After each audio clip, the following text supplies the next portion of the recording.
Welcome. 3/4 of a number. 3/4 of a number na multiply x. 3/4 of a number. 3/4 of a number is 60 more than na minus is 1/3.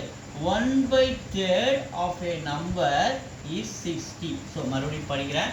3/4 of a number na x.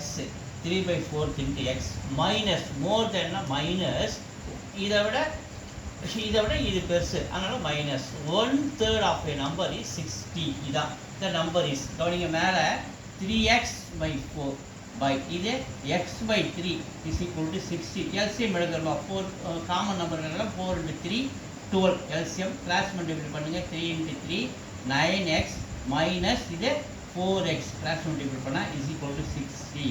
9x 4x போச்சு நமக்கு என்ன கிடைக்கிட்ட 5x/12 is equal to 60. நமக்கு என்ன தேவை 5x இந்த 12 அந்த பக்கம் போயிட்டு மல்டிப்ளை பண்ணுறாரு. So 5x is equal to 60. 12 அங்கே போய் மல்டிப்ளை பண்ணுறாரு. ஸோ நமக்கு எக்ஸோட வேல்யூ வேணும்னா 60 into 12 by இந்த 5 வந்து இங்கே டிவைட் ஆகிறது. ஸோ 5 டேபிள் அடிச்சா 60 12 times. அப்போ 12 into 12 நமக்கு என்ன கிடைக்கிற ஆன்சரு 144. 12 into 12 144.